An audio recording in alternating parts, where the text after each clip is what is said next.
എൻ്റെ പെരുന്നാളിൻ്റെ വിശേഷങ്ങളൊക്കെയാണ് കേട്ടോ. ഓരോ പെരുന്നാളും നമ്മളെ ഓരോ ഓർമ്മകളിലേക്ക് കൊണ്ടുപോകുകയാണ്. പ്രത്യേകിച്ച് ഉമ്മമാർക്ക്, വീട്ടമ്മമാർക്ക് ഇതൊക്കെ ഒരുപാട് പഴയകാല ഓർമ്മകളൊക്കെ ഉണ്ടാവും കേട്ടോ പെരുന്നാളാവുമ്പോൾ. സാധാരണ ഉള്ള ദിവസത്തിലും ഒരുപാട് ഓർമ്മകളും വിഷമം നിറഞ്ഞതായാലും അതൊക്കെ ആയിരിക്കും കൂടുതലും കടന്നു വരുന്നതെന്ന് എനിക്ക് തോന്നുന്നത് കേട്ടോ. പ്രത്യേകിച്ച് നമ്മളുടെ വേണ്ടപ്പെട്ടവരൊക്കെ നമ്മളെ വിട്ട് പിരിഞ്ഞു പോയിട്ടുണ്ടെങ്കിൽ, ഉമ്മ വാപ്പ അങ്ങനെ നമ്മൾ ഏറ്റവും അടുത്ത ആളുകളൊക്കെ നമ്മളെ വിട്ട് പിരിഞ്ഞു പോയിട്ടുണ്ടെങ്കിൽ അവരുടെ എല്ലാം ഓർമ്മകൾ കൂടുതലും കടന്നു വരുന്നത് ഇങ്ങനെയുള്ള വിശേഷപ്പെട്ട ദിവസങ്ങളിലൊക്കെ ആയിരിക്കും. അപ്പോൾ അത് എല്ലാ ഫുഡൊക്കെ ഉണ്ടാക്കാൻ ഇതൊക്കെ ചെയ്യുമെങ്കിലും ഇടയ്ക്കൊരു ആദിയോടുകൂടി നമ്മൾക്ക് ആ ഓർമ്മകളൊക്കെ നമ്മൾക്ക് ഇങ്ങനെ മാറി മറിഞ്ഞ് നമ്മുടെ ഉള്ളിലേക്ക് കടന്നു വരും കേട്ടോ. അത് വലിയൊരു വേദന തന്നെയാണത്.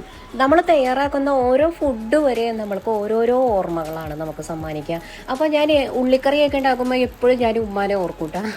പെരുന്നാളാകുമ്പോൾ ഉള്ളിക്കറി എന്നൊക്കെയാണ് ഉമ്മ വീട്ടിൽ തുടങ്ങുന്നത്. ഉള്ളിക്കറി ഉണ്ടാക്കുക, അങ്ങനെയൊക്കെയുള്ള ചെറിയ ചെറിയ കറികളൊക്കെ തയ്യാറാക്കി വെക്കലൊക്കെ.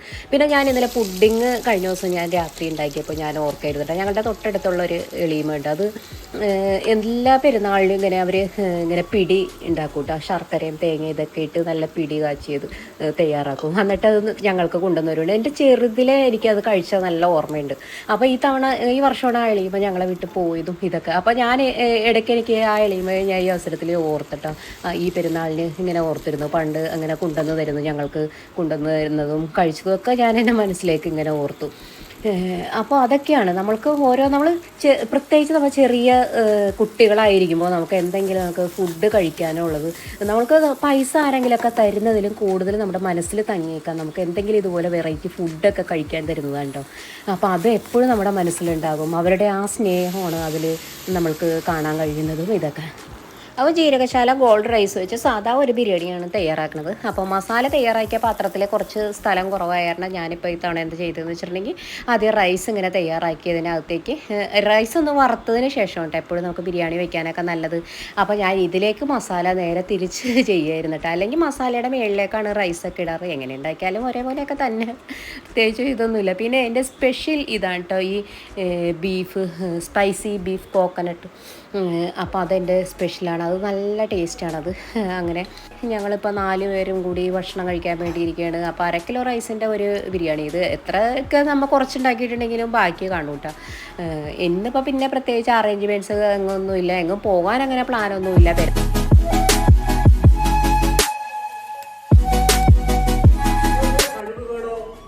ഭക്ഷണം കഴിക്കാൻ വേണ്ടി വെയിറ്റ് ചെയ്തിരിക്കുന്നുണ്ട്. അവിടെ സൗണ്ട് കൊടുക്കണം.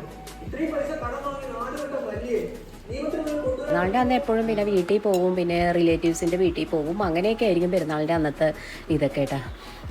പിന്നെ ഇനി എന്താണെന്ന് വെച്ചിട്ടുണ്ടെങ്കിൽ ഉണ്ണിക്കാണെങ്കിൽ എക്സാമാണ്. അത് കാരണം നമുക്ക് ദൂരേക്ക് എങ്ങും പോകാനും പറ്റില്ല. അപ്പോൾ അവന് സമ്മതിക്കില്ല കേട്ടോ. അപ്പോൾ അത് കാരണം ഇന്നിപ്പോൾ ഭക്ഷണമൊക്കെ കഴിഞ്ഞിട്ട് പിന്നെ വീട്ടിൽ പോകാമെന്ന് ഇരുന്നിരിക്കുകയാണ്. അപ്പോൾ ഞങ്ങൾ 2 മണിയൊക്കെ കഴിഞ്ഞതിന് ശേഷമാണ് ഭക്ഷണം കഴിക്കാൻ വേണ്ടി ഇരുന്നത് കേട്ടോ. അപ്പോൾ രാവിലത്തെ ബട്ടർ ചിക്കൻ ഉണ്ടായിരുന്നു, ചിക്കൻ ടിക്ക ഉണ്ടായിരുന്നു, പിന്നെ ബീഫ് ബിരിയാണി, പിന്നെ ബീഫ് ഫ്രൈ, അങ്ങനെ അതൊക്കെ ആയിരുന്നു. അപ്പോൾ പെരുന്നാളല്ലേ, അത് കാരണം എല്ലാം ഇരിക്കട്ടെ കരുതി എല്ലാം കുറച്ച് ഇങ്ങനെ തയ്യാറാക്കിയതാണ്. അപ്പോൾ പെരുന്നാളാകുമ്പോൾ നമുക്ക് എത്ര കുറച്ചുണ്ടാക്കിയാലും ലാവിഷായിട്ടുണ്ടല്ലോ. പിന്നെ ബീഫ് കറി മുതലുണ്ട് കേട്ടോ, അത് രാത്രി വെച്ചതാണ്. അപ്പോൾ ഇന്നലെ നോമ്പായ കാരണം തലേ ദിവസം നോമ്പൊക്കെ ആയിരുന്നു. അപ്പോൾ അങ്ങനെ വൈകിട്ടത്തേക്ക് വെച്ചതാണ്. അപ്പോൾ ഈ പൈനാപ്പിൾ ഉണ്ണി കുഴിച്ചിട്ട് പൈനാപ്പിളാട്ടോ. അപ്പോൾ അത് നല്ല മധുരമൊക്കെ ഉണ്ടായിരുന്നു. അപ്പോൾ 2-3 വർഷമായി അവ കുഴിച്ചിട്ടിട്ട്. എന്നിട്ട് ഇപ്പോഴാണ് അത് പൈനാപ്പിൾ ഉണ്ടായി പൊട്ടിച്ചെടുത്തത്. പിന്നെ ഞാൻ കുറച്ച് കുനാഫ ഉണ്ടാക്കിയിട്ടുണ്ടായിരുന്നു, മാംഗോ പുഡിങ് ഉണ്ടാക്കിയിട്ടുണ്ടായിരുന്നു. അങ്ങനെ അപ്പോൾ അതൊക്കെ കഴിഞ്ഞ് ഫുഡൊക്കെ കഴിഞ്ഞ് പിന്നെ ഈ നല്ല പണിയാണ് കേട്ടോ. കാരണം എന്ന് വെച്ചാൽ പെരുന്നാളിന് പിന്നെ ഇതെല്ലാം ബാക്കി വരുന്നത് ഫ്രിഡ്ജിലേക്ക് കയറ്റിയിട്ട് വേണം വീട്ടിലേക്ക് പോകാനായിട്ട്. പിന്നെ ഇനി വൈകിട്ട് സമയം ഉണ്ടാവില്ല. പിന്നെ അതിനിടയ്ക്ക് ഇറച്ചി കിട്ടിയിട്ടോ, പള്ളിയിൽ നിന്ന് ഇറച്ചിയൊക്കെ കിട്ടി. അപ്പോൾ അത് ഞാൻ എന്നിട്ട് ഒരേ കവറിലാക്കി അത് ഫ്രിഡ്ജിലൊക്കെ വെച്ചു. പിന്നെ എല്ലാം ഫ്രിഡ്ജിലൊക്കെ ഒരേ പാത്രത്തിൽ അടച്ച് വെച്ച് ഫ്രിഡ്ജിലേക്ക് വെച്ചു. ഇനിയിപ്പോൾ വൈകിട്ട് എന്തായാലും അതൊന്നും എടുത്ത് കഴിക്കലുണ്ടാവില്ല. അപ്പോൾ ഞങ്ങളതേ ഇപ്പോൾ ഇറങ്ങേണ്ട. അപ്പോൾ ഇനി നേരെ വീട്ടിലേക്കാണ് പോകുന്നത്. അപ്പോൾ ഞങ്ങൾ പോണ വഴിക്ക് പിന്നെ അവിടെ നിന്ന് കുറച്ച് ഫോട്ടോസൊക്കെ എടുക്കാമെന്ന് കരുതി പോകേണ്ട. ഫോട്ടോസൊക്കെ എടുത്തു കഴിഞ്ഞിട്ട് പിന്നെ നേരെ വീട്ടിലേക്ക്. അപ്പോൾ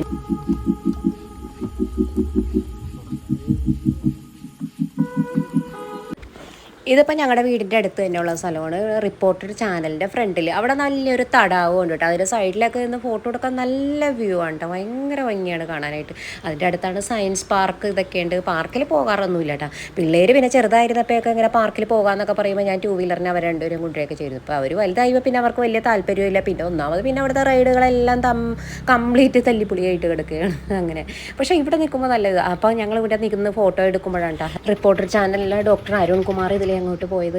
അപ്പോൾ ഇനിയിപ്പോൾ വൈകിട്ടത്തെ ഡ്യൂട്ടിക്ക് കയറാൻ വേണ്ടി പോകുന്നതായിരിക്കും. ഇപ്പോൾ ഒരു 6 മണി ഒരു സമയമൊക്കെ ആയിട്ടുണ്ട്. അപ്പോൾ നോക്കുമ്പോൾ ഇവിടെ കുറേ പേര് ഇങ്ങനെ മീനൊക്കെ പിടിക്കാൻ ഇതൊക്കെ ചെയ്യണ്ടായിരുന്നു. പിന്നെ അത് കഴിഞ്ഞിട്ട് പിന്നെ ഞാനാട്ടോ പിന്നെ കാർ എടുത്തത്. പിന്നെ ഞങ്ങൾ നേരെ പിന്നെ വീട്ടിലെത്തി. അപ്പോൾ ഞങ്ങളുടെ വീട്ടിൻ്റെ അവിടെ നിൽക്കുമ്പോഴുള്ള വ്യൂ ആണ് കേട്ടോ ഇതൊക്കെ. അപ്പോൾ വീട്ടിൽ നിന്ന് പിന്നെ കുറച്ച് സമയം അവിടെ ഇരുന്ന് പിന്നെ മഗ്‌രിബായി നിസ്കാരം ഇതൊക്കെ കഴിഞ്ഞ് ശേഷവാങ്കൊക്കെ വിളിച്ചതിന് ശേഷമാണ് പിന്നെ ഞങ്ങൾ അവിടെ നിന്ന് പോകുന്നത്.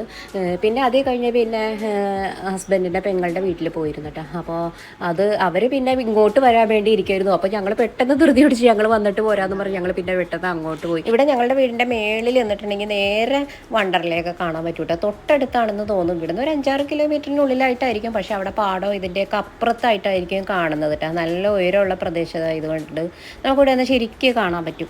ഇവിടുന്ന് പിന്നെ ഷായൊക്കെ കഴിഞ്ഞ് ഫുഡൊക്കെ കഴിഞ്ഞാണ് നേരെ നാത്തൂൻ്റെ വീട്ടിൽ പോയത്. അവിടെ നിന്ന് പിന്നെ നേരെ എൻ്റെ ഇത്തയുടെ വീട്ടിൽ വന്നേക്കാണ്. അപ്പോൾ അതേ ലച്ചുമോളൊക്കെ കറക്കമൊക്കെ കഴിഞ്ഞ് അപ്പോൾ ഇവിടെ വന്ന് എത്തിയേക്കാണ്. ഇപ്പോൾ ഏകദേശം ഒരു 10 മണിയൊക്കെ കഴിഞ്ഞിട്ടുണ്ട്. അപ്പോൾ അക്കു അവിടെ കുറേ പടക്കമൊക്കെ വാങ്ങിച്ചു വെച്ചിട്ടുണ്ടായിരുന്നു. പിന്നെ അവർ കമ്പിത്തിരി കത്തിക്കല ഇതെല്ലാം നല്ല മേളമായിരുന്നു കേട്ടോ അവിടെ. അതൊക്കെ കഴിഞ്ഞ് പിന്നെ ഒരു സമയം ഈ അവിടെ നിന്ന് ഇറങ്ങിയപ്പോൾ ഇനിയിപ്പോൾ എന്തായാലും ഞാൻ വീട്ടിൽ നിന്ന് ഫുഡ് കഴിച്ചാൽ ഇനിയിപ്പോൾ രാത്രി ഫുഡൊന്നും വേണ്ട കേട്ടോ. നേരെ നമുക്ക് ചെന്ന് കിടന്ന് ഉറങ്ങാം.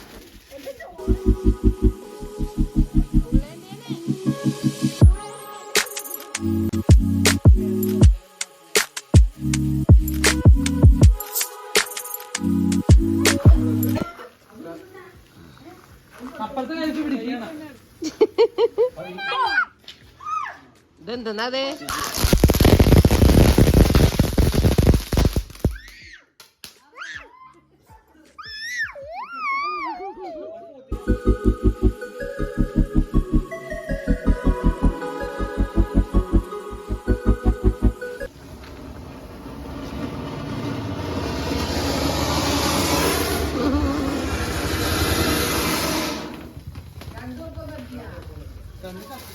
പുള്ളക്കൂടൊക്കെ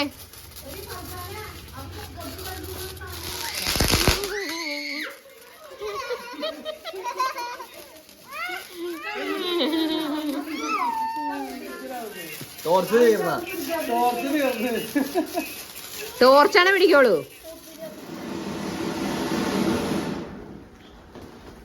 നല്ല വെട്ടം. പിന്നെ രാത്രി വൈകിയാണ് അവിടെ നിന്ന് ഇറങ്ങിയത്. പിന്നെ ഞങ്ങൾ നേരെ വീട്ടിലേക്ക് പോകേണ്ട. അപ്പോൾ വീട്ടിൽ ചെന്നിട്ട് പിന്നെ ഞാൻ ബീഫൊക്കെ സെപ്പറേറ്റ് കവറിലൊക്കെ ആക്കിയത് ഫ്രീസറിൽ കയറ്റിയൊക്കെയാണ്. ഇനി പിറ്റേ ദിവസത്തെ വിശേഷങ്ങളൊക്കെ കാണാം. അപ്പോൾ ഞങ്ങളുടെ പെരുന്നാളിൻ്റെ അന്നത്തെ വിശേഷങ്ങളും കാര്യങ്ങളൊക്കെ അതായിരുന്നു. അപ്പോൾ പിറ്റേ ദിവസം അക്കവും ലച്ചുമോളും കൂടി വീട്ടിൽ വന്നിട്ടുണ്ടായിരുന്നു കേട്ടോ. അപ്പോൾ ഞങ്ങൾ നേരെ അബ്ദുൽ കലാം റോഡിൽ ഇവിടെ വന്നേക്കാണ്. ഇവിടെ മെറൈൻ ഡ്രൈവിലുള്ള ഒരു വാക്വേ ഉണ്ട്. അപ്പോൾ നല്ല രസമുണ്ട്. ഇവിടെ നല്ല കാറ്റും ഇതൊക്കെയുണ്ട്. കുറേ ആയിട്ടാണ് ഞങ്ങൾ ഈ വഴി വന്നിട്ട്. ഇടയ്ക്ക് എപ്പോഴും മെറൈൻ ഡ്രൈവിൽ അപ്പുറത്തോടി വന്നിട്ടുണ്ട്, ജസ്റ്റ് ഒന്ന് വന്നിട്ടുണ്ട്. പക്ഷേ ഈ റോട്ടിൽ വന്നിട്ട് ഇപ്പോൾ 2-3 വർഷമായിട്ടുണ്ട് കേട്ടോ. ഇവിടെ എറണാകുളത്ത് വെച്ചാൽ ഒരുപാട് സ്പോട്ട് ഉണ്ടല്ലോ. അപ്പോൾ നമ്മൾ കുറച്ച് സമയമൊക്കെ കാണുള്ളൂ. അപ്പോൾ എവിടെയെങ്കിലും ഒരു സ്ഥലത്ത് നിൽക്കും. പിന്നെ കൂടുതലും മാളിലൊക്കെയാണ് പോകാറ്. ഇപ്പോൾ ലച്ചുമോള് കൂടി ഉള്ളായിരുന്നോട്ടോ ഇങ്ങോട്ട് വന്നത്. അപ്പോൾ അതേ ഇവിടെ ജിമ്മൊക്കെ ഉണ്ടെന്ന് പറഞ്ഞ് വന്നതാണ്. പക്ഷേ ചിലത് മിക്കതും അത് കംപ്ലൈൻ്റ് ആയിട്ടൊക്കെ എടുക്കുന്നു. അതിപ്പോൾ അങ്ങനെയാണല്ലോ. പബ്ലിക് പ്ലേസിൽ ഇങ്ങനെയൊക്കെ ഉള്ളത് വരുമ്പോൾ എത്രയും പെട്ടെന്ന് തന്നെ കേടാക്കാൻ വേണ്ടി നോക്കും. അല്ലെങ്കിൽ അതിനനുസരിച്ചുള്ള ക്വാളിറ്റി ഉണ്ടാവുള്ളൂ. അങ്ങനെയൊക്കെ ഇപ്പോൾ ഒരാളിവിടെ വന്നതിന് ശേഷം അവിടെ കിടന്ന് ഫോൺ നോക്കി കിടക്കേണ്ട പറ്റിയ സ്ഥലം കിട്ടിയത്. ഇവിടെ നല്ല രസമാണല്ലോ. ഇവിടെ നല്ല ഫ്ലാറ്റുകളും ഇതൊക്കെ. ഇവിടെ നമ്മൾ വന്ന് നിൽക്കുമ്പോൾ ഓർക്കൂട്ടെ ഇവിടെ ഒരു ഫ്ലാറ്റ് സ്വന്തമാക്കാൻ കഴിഞ്ഞെങ്കിൽ. ഇപ്പോൾ ഇതിൻ്റെ അകത്ത് നേരത്തെ ഐസ്ക്രീം പാർലർ ഇതൊക്കെ ഉണ്ടായിരുന്നു. ഞങ്ങൾ കല്യാണം കഴിഞ്ഞ ഇടയ്ക്കൊക്കെ ഞങ്ങളിവിടെ മെറൈൻ ഡ്രൈവിലൊക്കെ മിക്കപ്പോഴും വരുമായിരുന്നു.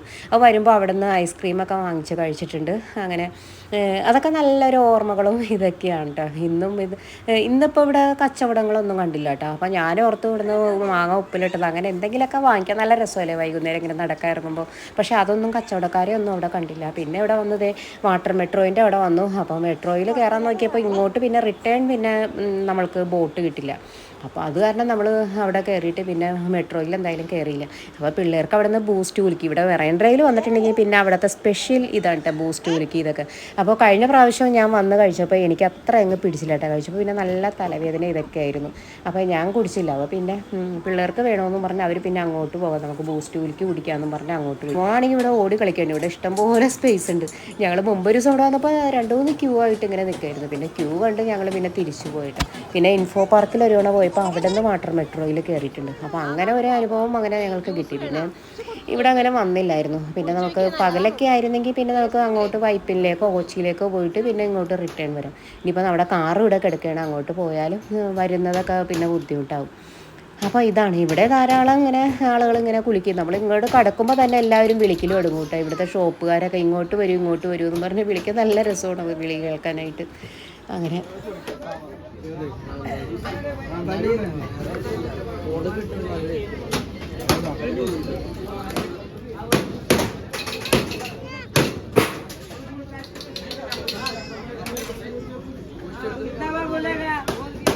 ഇവരിങ്ങനെ ഈ സർവത്ത് ഇതൊക്കെ എടുക്കണതിൻ്റെ ഇടയ്ക്ക് ഒരെണ്ണം മറിഞ്ഞു, അതിനിടയ്ക്ക് ഒരാൾ ഗ്ലാസ് മേട്ട് മുട്ടിയപ്പോൾ ഒരു ഗ്ലാസ് പൊട്ടിപ്പോവുകയും ചെയ്തിട്ടാണ്. അങ്ങനെ പല പല അബദ്ധങ്ങളും ഇതിനിടയ്ക്കും സംഭവിക്കാറൊക്കെ ഉണ്ട്. പക്ഷേ ഇതിന് മുൻപ് വന്നപ്പോഴൊന്നും ഇങ്ങനെ കണ്ടിട്ടില്ല കേട്ടോ. ഇതിപ്പോൾ എക്സ്പീരിയൻസ് കുറവായിരിക്കും ചിലപ്പോൾ. അപ്പോൾ ഞാൻ കുടിച്ചില്ല, അവരൊക്കെ ബൂസ്റ്റ് കുലുക്കി അങ്ങനെ കുലുക്കി സർവത്ത് അങ്ങനെ ഇതൊക്കെ മേടിച്ച് കുടിച്ചു. അപ്പോൾ ലച്ചുമോൾക്ക് ഫ്രൂട്ടി വാങ്ങിച്ചു കൊടുത്തത്, ഫ്രൂട്ടി പിന്നെ ലേസൊക്കെ വാങ്ങിച്ചിരുന്നു. അപ്പോൾ ഞാൻ പിന്നെ ഒരു കപ്പലണ്ടി മിഠായി വാങ്ങിച്ചത്.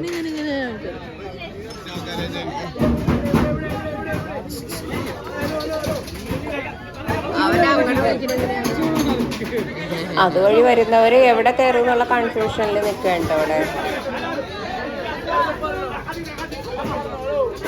അപ്പോഴത്തേക്ക് ഇതൊക്കെ കഴിയുമ്പോഴേക്കും ലച്ചുമോള് പിന്നെ ആകെ പറ്റൂലാതെയായി, അവൾക്ക് ഉറക്കാൻ വരാൻ തുടങ്ങിയിട്ട്. അപ്പോൾ പിന്നെ അക്കു കാർ എടുക്കാൻ വേണ്ടി അങ്ങോട്ട് പോയി, കാർ എടുത്തുകൊണ്ട് വരാമെന്നും പറഞ്ഞു. ഇനിയിപ്പോൾ വീട്ടിലേക്ക് പോവുകയാണ്. ഇപ്പോൾ സമയം കുറേ വൈകിട്ടുണ്ട്. അപ്പോൾ ഇതായിരുന്നു ഞങ്ങളുടെ അടുത്ത ദിവസത്തെ.